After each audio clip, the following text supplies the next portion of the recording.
வெற்றிமாறன் வந்து ஒரு இயக்குனரா, ஒரு சமுதாய பொறுப்புள்ள ஒரு நல்ல ஒரு இயக்குனரா, நல்ல படைப்புகளை வந்து தொடர்ந்து கொடுத்துட்டு வராரு. ஸோ அவர் ஒரு தயாரிப்பாளரா, அதே மாதிரி நல்ல படைப்பு தான் கொடுப்பார் அப்படின்றது வந்து ஒரு எதிர்பார்ப்பு. அது உண்மையாக நல்ல படைப்பை தான் கொடுப்பாரு. அவர் எடுத்த மனுஷிங்கிற படம், அதுவும் பார்த்தீங்கன்னா பல விமர்சனங்களுக்கு உள்ளானது. அந்த படமும் சென்சாருக்கு அனுப்புகிறாரு. சென்சாருக்கு அனுப்புனா சென்சார் மொத்தமாகவே அந்த படத்துக்கு சென்சார் தர மறுக்கிறாங்க. இயக்குனர் வெற்றிமாறன் வெற்றி பெறக்கூடிய ஒரு இயக்குனர். தயாரிப்பாளராக பார்த்தீங்கன்னா அவர் எடுத்த படங்கள் எல்லாமே பார்த்தீங்கன்னா சிக்கல்களான படங்கள் தான். கிரியேட்டிவிட்டின்னு ஒன்று இருக்குது பார்த்தீங்களா, அங்கே நீங்கள் வந்து அழுத்தம் கொடுக்க ஆரம்பிச்சிங்கன்னா உங்களுக்கு வந்து படைப்பை வந்து அது பாதிக்கும். ஸோ வெற்றிமாறன் ஒரு இயக்குனராக நல்ல படைப்பாளி, இப்போ தயாரிப்பாளராக அவருக்கு நிறைய அழுத்தங்கள் இருக்கிறதுனால சினிமா விட்டு விலகிட்டார். காந்தம் மீடியா வியூவர்ஸ் எல்லாருக்கும் வணக்கம். நான் உங்கள் விஜயாஸ்மின். இன்னைக்கு நம்மளோட கெஸ்ட் யாருன்னு பார்த்தீங்கன்னா சினிமா விமர்சகர் மற்றும் ஆஸ்கார் மூவிஸ் ப்ரொடியூசர் பாலாஜி பிரபு சார் அவர்கள் தான். வணக்கம் சார். வணக்கம். எப்படி சார் இருக்கீங்க? நல்லா இருக்கேன் சார். வெற்றிமாறன் அவர்கள் வந்து தொடர்ந்து டிரெக்ஷனை தாண்டி ப்ரொடியூசிங்கும் பண்ணியிருந்தாரு. இப்போ பார்த்தீங்கன்னா தொடர்ந்து ஒரு 2 படம் எடுத்திருந்தாரு. மனுஷி, பேட் கேர்ள் அப்படின்னு எடுத்திருந்தாரு. அது ரெண்டுமே கொஞ்சம் சிக்கல்லாம் தாண்டி வந்ததுக்கப்புறம் ப்ரொடியூசிங்கே நான் விட போகிறேன் அப்படின்ற ஒரு விஷயத்த அவர் சொல்லியிருக்காரு. எப்படி பார்க்குறீங்க? கிராஸ் ரூட் அப்படிங்கிற வந்து தயாரிப்பு நிறுவனத்தை தொடங்கி வெற்றிமாறன் வந்து உதயம் NH4 அப்படின்னு ஒரு படம் தயாரிக்கிறாரு. அப்புறம் வந்து பார்த்திங்கன்னா வேறு சில படங்கள் தயாரிக்கிறார். எல்லாமே சின்ன படங்கள் தான். அந்த படங்கள்லாம் வெற்றிமாறனுக்கு பெருசாக லாபம் கிடைச்சிருக்குமா அப்படின்னா எனக்கு தெரிஞ்சு லாபம் கிடைக்கிறதுக்கான வாய்ப்புகள் கம்மி. ஏன்னா அவர் எடுத்த படங்கள் அப்படி தான். ஸோ இந்த சூழ்நிலையில் பார்த்தீங்கன்னா இப்போ கடைசியாக 2 படம் தயாரிச்சிருக்காரு. ஒரு படம் வந்து பேட் கேர்ள்ங்கிற படம் தயாரிச்சிருக்காரு. இன்னொரு படம் வந்து மனுஷிங்கிற ஒரு படம் தயாரிச்சிருக்கிறாரு. ஸோ இந்த பேட் கேர்ள்ங்கிற படம் அதனுடைய ட்ரைலர்லாம் வந்து ரொம்ப நாளைக்கு முன்னாடியே விட்டுட்டாங்க. சில மாதங்களுக்கு முன்னாடியே வெளிவந்துருச்சு. அந்த ட்ரைலரை பார்க்கும்போது பெரிய விமர்சனங்கள் வந்துச்சு. அதாவது அந்த அந்த அந்த கதாபாத்திரத்தில் நடித்த ஒரு பெண் ஒரு மேல்தட்டு வர்க்கத்தை சேர்ந்த ஒரு பெண்ணாக காட்டியிருக்காங்க. அந்த பெண் பார்த்திங்கன்னா ஆபாசமான சில விஷயங்களை வந்து செய்கிற மாதிரியும் அந்த வார்த்தையில் ஏதோ டயலாக் பயன்படுத்துகிற மாதிரியும் அந்த ட்ரைலரில் இருந்துச்சு. ஸோ அந்த நேரத்திலே பார்த்திங்கன்னா இந்த பேட் கேர்ள் படத்தை பற்றி ஒரு பெரிய விமர்சனம் வந்துச்சு. ஸோ அப்போ வெற்றிமாறன் ஒரு விளக்கம் கொடுத்துருந்தார். என்ன சொல்லியிருந்தாருன்னா, நிச்சயமாக வந்து இந்த ட்ரையலில் இருக்கிற மாதிரி அந்த படம் வந்து பல விஷயங்களை வந்து நெகட்டிவாக பேசாது. இப்படியெல்லாம் இருக்குது, இதை வந்து எப்படி சொசைட்டியில் சரி பண்ணுறாங்க அப்படிங்கிற மாதிரி பாசிட்டிவாக தான் அந்த படம் பேசும் அப்படிங்கிற மாதிரி சொல்லியிருந்தார். வெற்றிமாறன் வந்து ஒரு இயக்குனராக, ஒரு சமுதாய பொறுப்புள்ள ஒரு நல்ல ஒரு இயக்குனராக நல்ல படைப்புகளை வந்து தொடர்ந்து கொடுத்துட்டு வராரு. ஸோ அவர் ஒரு தயாரிப்பாளராக அதே மாதிரி நல்ல படைப்பை தான் கொடுப்பார் அப்படின்றது வந்து ஒரு எதிர்பார்ப்பு. அது உண்மையாக நல்ல படைப்பை தான் கொடுப்பாரு. ஸோ அந்த படத்தில் என்ன உண்மையாக இருக்குது அப்படிங்கிறது வந்து அந்த படம் வெளிவந்தால் தான் தெரியும். ஆனால் அந்த படம் சென்சாருக்கு போகுது. சென்சாரில் வந்து அந்த படத்துக்கு சான்றிதழ் கொடுக்கறதுக்கு மறுக்கிறாங்க. ஸோ சென்சாரில் மறுக்கும்போது அவர் வந்து ஒரு ரிவைசிங் கமிட்டிக்கு போகுது. ரிவைசிங் கமிட்டி பார்த்துட்டு அது வந்து மறுபடியும் மறுக்கிறாங்க. அதுக்கப்புறம் கோர்ட்டுக்கு போகுது. கோர்ட் வந்து இந்த படத்துக்கு வந்து சில கட்ஸு, அதான் நிறையா கட்ஸ் எல்லாம் கொடுத்துட்டு UA16+ அப்படிங்கிற ஒரு சான்றிதழை கொடுக்குறாங்க. UA16+ அப்படின்னா ஒரு 16 வயதுக்கு மேலே உள்ளவங்க இந்த படத்தை பார்க்கலாம் அப்படிங்கிற மாதிரி அனுமதி கொடுத்துருக்காங்க. இன்னொரு பக்கம் அவர் எடுத்த மனுஷிங்கிற படம், அதுவும் பார்த்திங்கன்னா பல விமர்சனங்களுக்கு உள்ளானது. அந்த படமும் சென்சாருக்கு அனுப்புகிறாரு. சென்சாருக்கு அனுப்புனா சென்சார் மொத்தமாகவே அந்த படத்துக்கு சென்சார் தர மறுக்கிறாங்க, முடியாதுங்கிறாங்க. அதனால் என்ன பண்ணுறாரு, ரிவைசிங் கமிட்டிக்கு போகிறார். ரிவைசிங் கமிட்டின்னா மேல்முறையீடு, அதாவது பரிசீலனை செஞ்சு இது எப்படியாவது சென்சார் கொடுங்கன்னு கேட்குறது தான் ரிவைசிங் கமிட்டி. ஸோ இந்த ரிவைசிங் கமிட்டிலையும் மறுக்கிறாங்க. மறுபடியும் அதுக்கு மேலே ஒரு ரிவைசிங் கமிட்டி இருக்குது. அந்த ரிவைசிங் கமிட்டிக்கு போகிறாரு. அங்கேயுமே வந்து இந்த படத்துக்கு வந்து சான்றிதழ் கொடுக்க மறுக்கிறாங்க. ஸோ இந்த சூழ்நிலையில் அடுத்து வந்து அவர் நீதிமன்றத்தை தான் நாடி ஆகணும். ஸோ நீதிமன்றத்தை நாடுறாரு. இந்த படத்துக்கு சென்சார் சர்டிஃபிகேட் கொடுங்கன்னு சொல்லி நீதிமன்றத்தில் கேட்குறாரு. நீதிமன்றம் வந்து பல இடங்களில் வந்து கட் பண்ணிவிட்டு இந்த படத்துக்கு சான்றிதழ் வழங்கலாம் அப்படிங்கிற மாதிரி ஒரு ஆர்டரை போட்டிருக்காங்க. பல இடங்களில் வந்து குறிப்பிட்டு இதெல்லாம் நீக்கிறணும் அப்படிங்கிற மாதிரி சொல்லியிருக்காங்க. ஸோ இப்போ வந்து வெற்றிமாறனுக்கு நீதிமன்றத்தினுடைய தீர்ப்பு இதுதான். இதை வந்து முடியாதுன்னு சொன்னால் அந்த படத்தையே வெளியிட முடியாது. பல கோடிகள் அந்த படத்தில் போட்டிருக்காரு. ஸோ அதனால் வெற்றிமாறன் ஒரு முடிவுக்கு வந்துட்டார். என்னென்னா இந்த காட்சிகள்லாம் நீக்கிட்டு படத்தை ரிலீஸ் பண்ணிடலாம் அப்படிங்கிற ஒரு முடிவுக்கு வந்துட்டார்.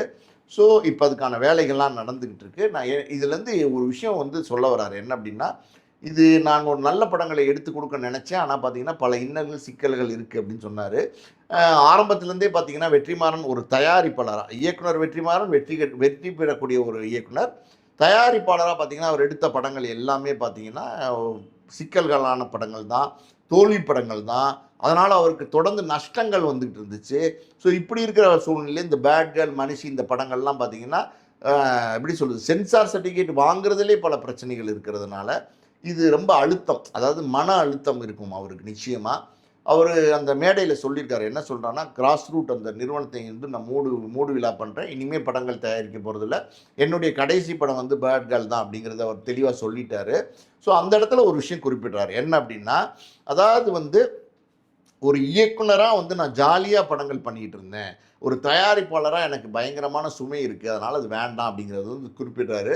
உண்மையும் அதுதான். அதாவது வந்து வெற்றிமாறன் நல்ல படைப்பாளி, நல்ல கிரியேட்டர். அதாவது வந்து அவர்கிட்ட ஒரு கிரியேட்டிவிட்டி, படைப்பு திறன் ஒன்று இருக்கும் ஒரு இயக்குனர்கிட்ட. வெற்றிமாறன் இல்லை, ஒரு இயக்குனர்கிட்ட. அந்த இயக்குனர் வந்து அந்த படைப்பு திறனை சுதந்திரமாக எந்த விதமான பிரச்சனைகளும் இல்லாமல் வேறு ஒரு தயாரிப்பாளர் கேட்குற பணமெல்லாம் கொடுக்குறாரு, கேட்குற வசதிகள்லாம் செஞ்சு கொடுக்குறாரு, கேட்குற நடிகர்கள் எல்லாமே கொடுக்கும்போது சந்தோஷமாக வந்து ஒரு படைப்பாளி வந்து அந்த படத்தை வந்து இயக்குனாதான் அந்த படைப்பு நல்லா வரும். க்ரியேட்டிவிட்டின்னு ஒன்று இருக்குது பார்த்தீங்களா, அங்கே நீங்கள் வந்து அழுத்தம் கொடுக்க ஆரம்பிச்சிங்கன்னா உங்களுக்கு வந்து படைப்பை வந்து அது பாதிக்கும். ஸோ வெற்றிமாறன் ஒரு இயக்குனராக நல்ல படைப்பாளி, இப்போ தயாரிப்பாளராக அவருக்கு நிறைய அழுத்தங்கள் இருக்கிறதுனால சினிமா விட்டு விலகிட்டார். இது வந்து பொதுவாகவே பார்த்தீங்கன்னா, நான் சொன்ன மாதிரி பல இயக்குனர்கள், நல்ல இயக்குனர்கள்லாம் தயாரிப்பு துறைக்கு வந்து படம் தயாரிக்க ஆரம்பித்து காணாமே போயிட்டாங்க. அப்படி நம்ம சொல்லணும் அப்படின்னா, லிங்குசாமி திருப்பதி பிரதர்ஸுங்கிற பேரில் பார்த்தீங்கன்னா அவர் தொடர்ந்து படங்கள் தயாரிச்சுட்டு இருந்தார். அதுக்கு முன்னாடி வெறும் இயக்குனராக மட்டும் பார்த்தீங்கன்னா ஆனந்தம், ரன்னு, சண்டைக்கோழி, இன்னும் நிறைய படங்கள், வெற்றி படங்களை வந்து தொடர்ந்து கொடுத்துட்டே இருந்தார். திருப்பதி பிரதர்ஸ் சார்பாக வந்து அவர் தயாரிப்பாளராக மாறினதுக்கப்புறம் நல்ல படங்கள்லாம் கொடுத்தாரு, இல்லைன்னு சொல்ல முடியாது. ஆனாலும் பார்த்தீங்கன்னா ஒரு வெற்றி வர மாதிரியே வந்துகிட்டே இருந்துச்சு. அது ஒரு சுழற்சி மாதிரி, வெற்றி வந்துகிட்டே இருந்துச்சு, வெற்றி வந்துகிட்டே இருந்துச்சு, வெற்றி வந்துகிட்டே இருந்துச்சு. திடீர்னு பார்த்தீங்கன்னா தோல்வி ஸ்டார்ட் ஆயிடுச்சு. ஒரு படம் தோல்வி, 2 படம் தோல்வி, அப்போ 2 படம் தோத்துருச்சு. அப்போ அந்த காசு எப்படி எடுக்கிறது, இன்னொரு படம் எடுக்கலாம், இந்த காசு தோத்துருச்சு, இன்னொரு படம் எடுக்கலாம், இன்னொரு படம் எடுக்கலாம்னு எடுத்து இன்றைக்கி வந்து கிட்டத்தட்ட பார்த்தீங்கன்னா எனக்கு தெரிஞ்சு வந்து ஒரு 100 கோடி ரூபா கிட்ட கடன் சுமையில் மாட்டிக்கிட்டு தத்தளிக்கிறார். இதுதான் உண்மை. அடுத்து அவரால் ஒரு நல்ல இயக்குனராக நல்ல படைப்புகள் கொடுக்க முடியுதா அப்படின்னா, நல்ல படைப்புகள் கொடுக்க முடியல. காரணம் என்ன அப்படின்னா, அவருடைய ஒரு எப்படி சொல்லுது, ஒரு படைப்பாளி அவருக்கு வந்து மனசு, உடம்பு, மைண்ட் எல்லாமே வந்து ரிலாக்ஸாக இருக்கணும். அப்போ தான் நீங்கள் நல்ல ஒரு படைப்பை வந்து உருவாக்க முடியும், எழுத முடியும் முதல்ல. ஸோ அது இல்லை, கடன்காரங்கள் தொல்லை இருக்குது, ஒரு பக்கம் கடன்காரன் பிரச்சனை, ஒரு பக்கம் வந்து இந்த அழுத்தம், தோல்வி அழுத்தம், இதெல்லாம் அவங்கள வந்து மனசை தாக்கும்போது ஆட்டோமேட்டிக்காகவே உங்ககிட்ட இந்த படைப்பாளிக்கிட்ட இருக்கிற ஒரு திறமை இருக்குது பார்த்தீங்களா, அது அடிபட்டு போயிடும். அப்படி தான் பார்த்தீங்கன்னா நம்ம கௌதம் வாசுதேவன் மேனன் அவர் நல்ல ஒரு இயக்குனராக இருந்தார். ஈஸ்தட்டிக் சென்ஸோட நல்ல படங்கள் எடுத்தார். அவர் எடுத்த படங்கள் எல்லாமே பார்த்தீங்கன்னா நல்ல படங்கள். அதாவது விண்ணை தாண்டி வருவாய் மாதிரி இன்னும் பல படங்கள் வந்து காக்க மாதிரி பெரிய வெற்றி படங்களை, பல வெற்றி படங்களை வந்து கௌதம் வாசுதேவன் மேனன் எடுத்தார். அவரும் தயாரிப்பாளராக மாறினார், கடன் சுமைக்குள்ளே சிக்கினார்.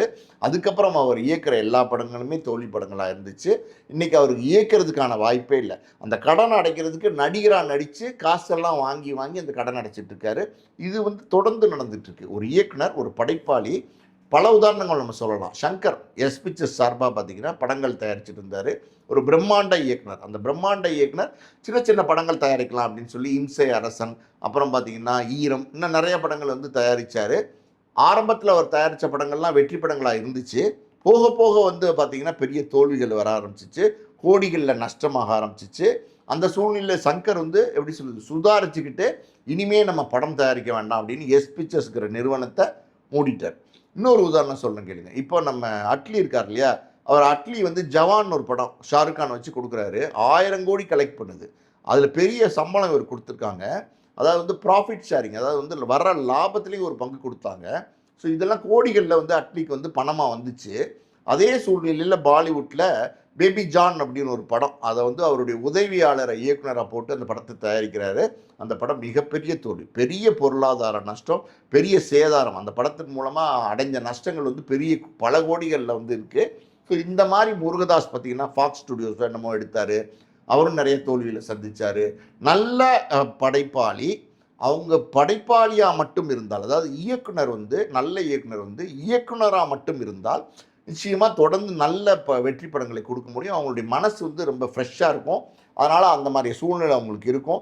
ஸோ ஒரு படைப்பாளி தயாரிப்பாளராக மாறும்போது இந்த மாதிரி பல சிக்கல்களை எதிர்கொள்ள வேண்டி வரும். இன்றைக்கி ஒரு தயாரிப்பாளர் இருக்காங்க இல்லையா, தயாரிப்பாளர் அதாவது வந்து தயாரிப்பு துறையில் மட்டுமே இருக்கிற தயாரிப்பாளர்கள் அவங்களாலே இன்றைக்கி படங்கள் எடுக்க முடியல. பல நிறுவனங்கள், இப்போ ஏஎம் ரத்னம் மாதிரியான நிறுவனம், ஆஸ்கார் ஃபிலிம்ஸ் ரவிச்சந்திரன் மாதிரியான நிறுவனம், இன்னும் 1000 கோடி ரூபா தமிழ் சினிமாவில் போட்டு படம் எடுக்கலான்னு வந்தாங்க. யார்? லைக்கா லண்டன்லேருந்து வந்தாங்க. அவங்க வச்சு எடுத்த படமெல்லாம் பார்த்திங்கன்னா ரஜினிகாந்த் வச்சு எடுத்தாங்க, கமலை வச்சு எடுத்தாங்க, விஜய் வச்சு எடுத்தாங்க, அஜித்தை வச்சு எடுத்தாங்க. எல்லாம் பெரிய பெரிய கதாநாயகர்களை வச்சு படம் எடுத்தாங்க.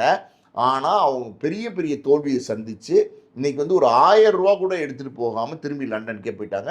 ஸோ இந்த மாதிரியான சூழ்நிலை வந்து பெரிய பெரிய தயாரிப்பு நிறுவனங்களுக்கே இருக்குது. அப்படி இருக்கும்போது இயக்குனர்கள் வந்து படம் எடுக்கிறதுங்கிறது வந்து விளையாட்டு இல்லைங்கிறத புரிஞ்சுக்கிட்டு அந்த மாதிரி விஷப்பரிசிக்குள்ளே அவங்க போகக்கூடாது. இப்போ ஒன்றுமே இல்லைங்க, லோகேஷ் கனகராஜ் இருக்கார், அவர் வந்து இன்றைக்கி ஒரு ஸ்டார் டைரக்டராக இருக்கார், மோஸ்ட் வாண்டட் டைரக்டராக இருக்கார்.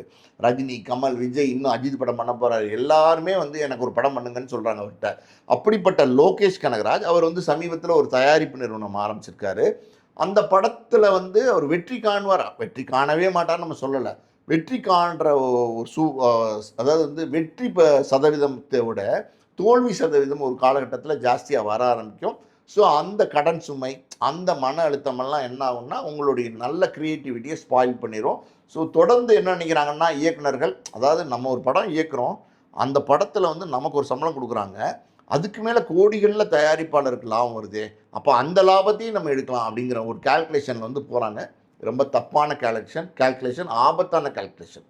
ஸோ அதனால தான் வெற்றிமாறன் வந்து இனிமேல் படம் தயாரிக்க வேணான்னு சினிமா விட்டு, அதாவது வந்து தயாரிப்பாளர் துறை பொறுப்புலேருந்து விலகுறார்.